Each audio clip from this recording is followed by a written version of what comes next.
Tengo en la línea a mi querido amigo Daniel Becker, director general de MIFEL. ¿Cómo estás, Daniel? ¿Cómo te va? Buenas noches. Querido David, qué gusto saludarte. Muy buenas noches a todo tu auditorio.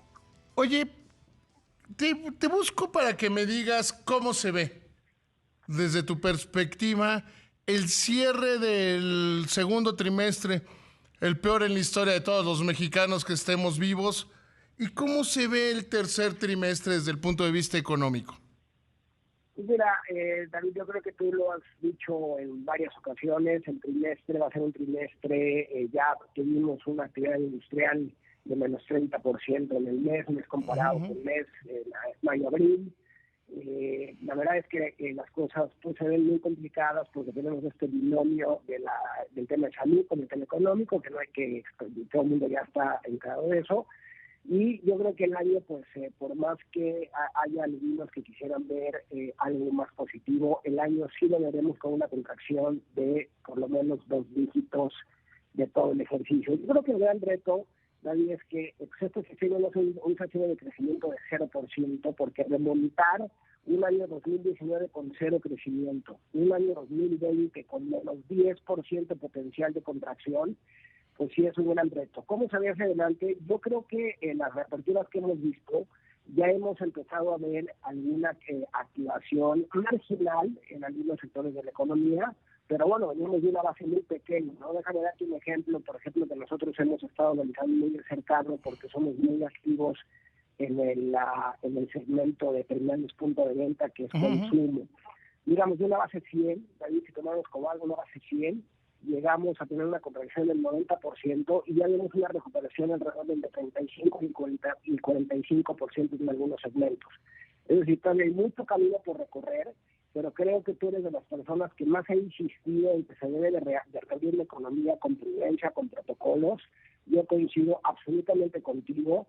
Y el riesgo es, cómo el gobierno manejará esta dualidad de la salud de los ciudadanos versus en un colapso económico, ¿no? Yo creo que ese es el verdadero reto y la verdadera pregunta que pues hay que pensar cómo se debe responder hacia adelante. Mira, yo creo que algo que se debe considerar es la capacidad de atención de los hospitales.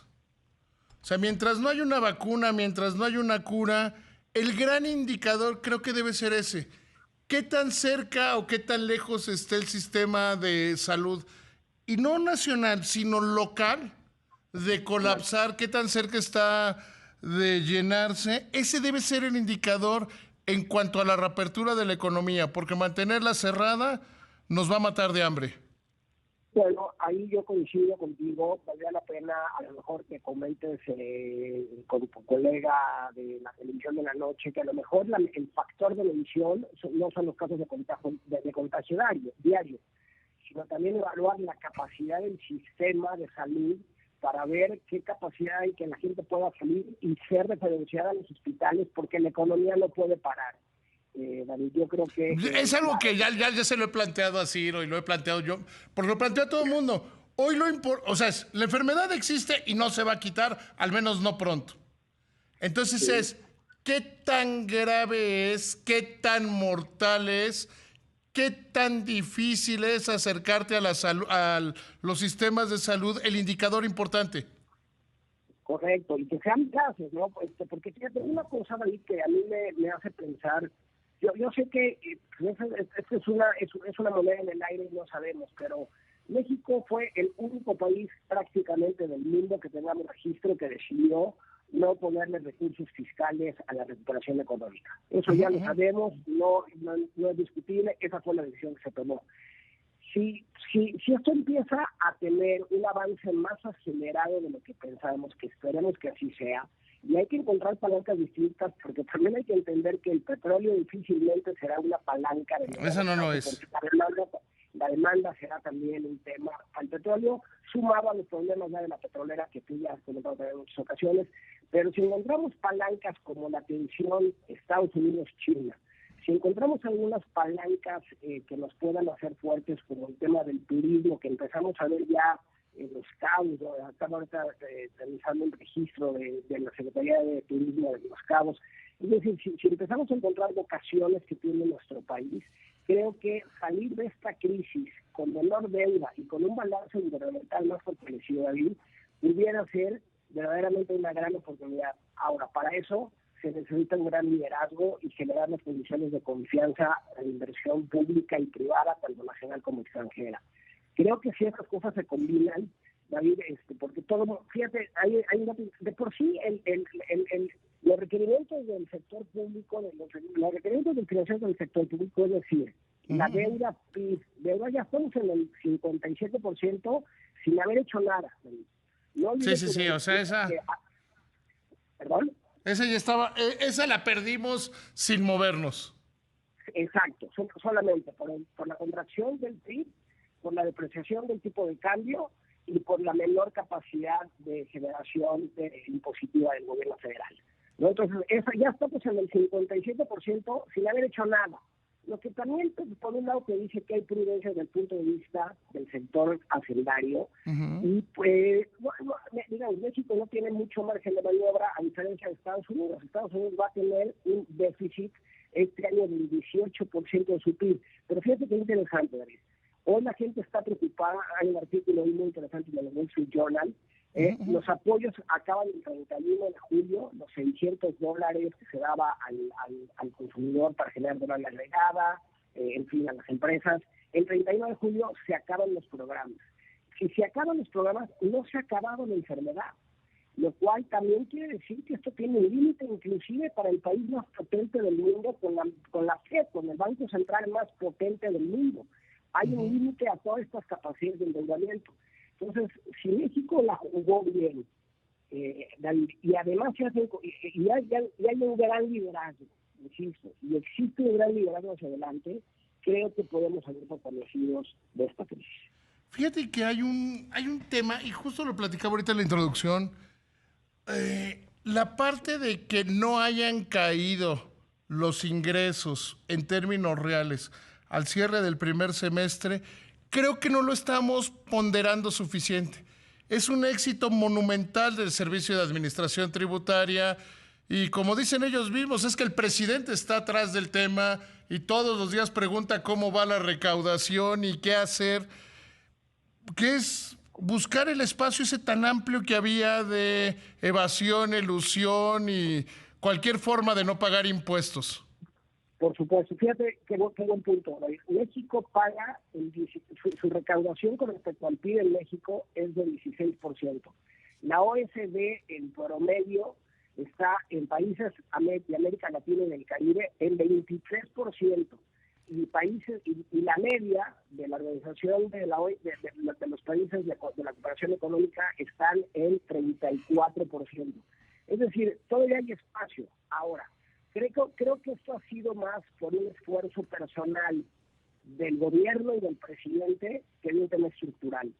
Si de verdad se resuelve el tema estructural, como tú has dicho, de todos estos leaks y hoyos que existen aún y se corrigen de forma inteligente, sumado a que además el ciudadano vea que sus impuestos están etiquetados y van a donde tienen que ir, y se cierran estos loops de tema impositivo, y México puede que no alcance el 16% en los próximos 3 o 4 años, pero que se acerque al 20%.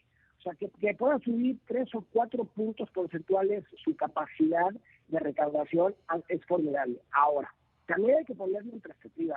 Mientras que la economía no crezca, es muy probable que hacia adelante veamos mermados los ingresos de recaudación del servicio de administración tributaria. Ahorita creo que ha sido un gran esfuerzo a pulmón, mucha gente se ha puesto en orden, pero también esto se acaba si no es que verdaderamente pensamos en un plan económico que nos dé un crecimiento, aunque sea marginal, pero no tan dramático hacia adelante. Estoy totalmente de acuerdo contigo. O sea, lo que hemos visto hasta hoy es, o sea, le cobraste a los que no, le estás cobrando a los que no te pagaban y te está alcanzando. Pero cobrarle a los que no te pagan tiene un límite. La única manera de crecer es la única manera de aumentar la recaudación es por el crecimiento. Por supuesto. Y además una cosa el gobierno ha hablado poco, el 50 o 60% de la economía está del lado informal. Lleva eso a términos recaudatorios desde el punto de vista de la economía formal, y se ha hablado muy poco de eso.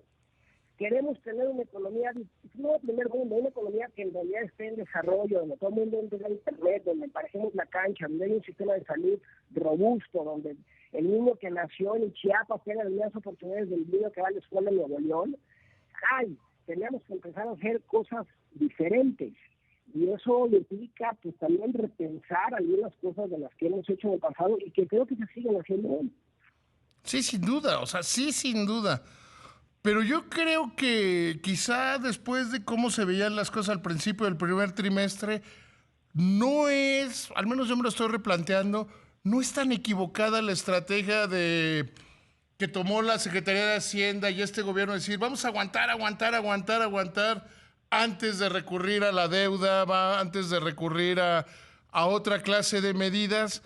Sí es cuestionable la falta de apoyos, pero, pero no Pero está tan mal hoy, visto hoy, fíjate ¿no?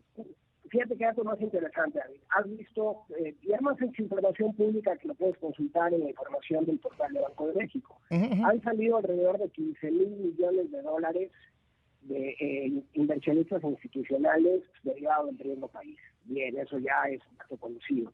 Ahora, las reservas que anuncia el Banco de México crecen y están alrededor de 190,000 millones de pesos.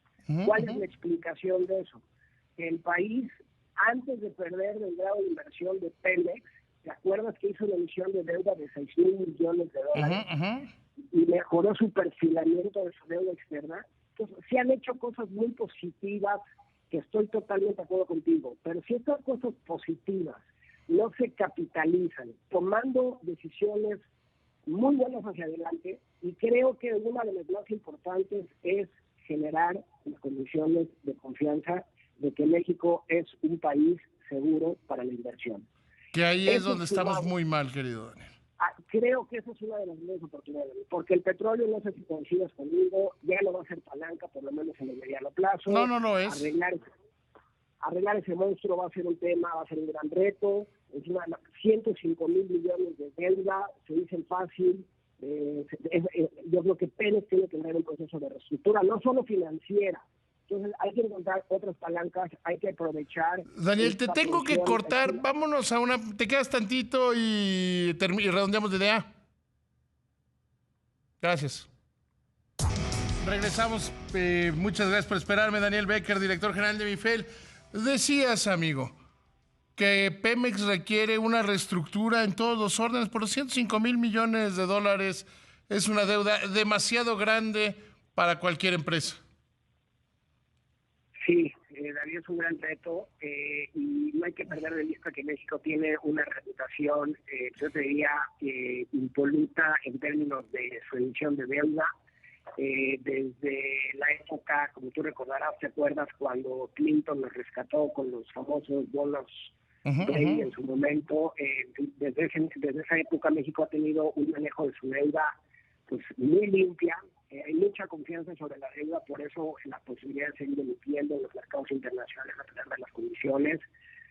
Yo creo que el tema de Pemex pues es un tema que no hay hoy una solución de corto plazo, pero el gobierno la tiene que pensar bien y tiene que pensar cómo extender la deuda y cómo ser más eficiente al interior, y creo que ese es uno de los grandes retos que tendremos que ver cómo se resuelve.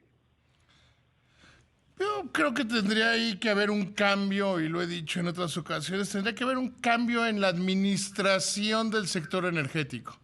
Que el simple cambio en la administración del sector energético resolvería buena parte de los problemas. Sí, yo creo que ahí hay una parte ideológica.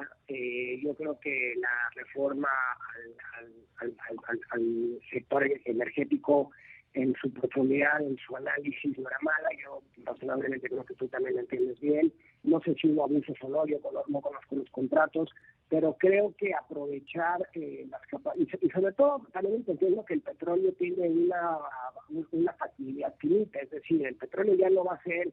Yo creo que lo de Aramco, David, obedece a que los saudis querían socializar las pérdidas, viendo que el petróleo ya no va a ser lo estratégico que fue Sin en duda. los últimos 50 años. No sé si coincides con eso. Totalmente de acuerdo contigo.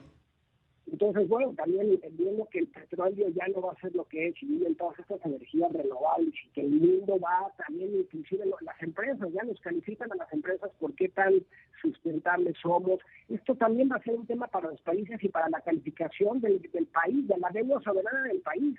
Yo te garantizo que en 2 años de ahí las calificadoras tendrán dentro de sus estándares y sus protocolos ver qué tan ecológicos somos como país. Entonces yo creo que hay que entender a Pemex de otra forma, más que como un tema ideológico, como un tema práctico, lógico y que le dé a México lo que requiera. Y de sentido común. Daniel, te agradezco muchísimo, te mando un abrazo, siempre un placer escucharte.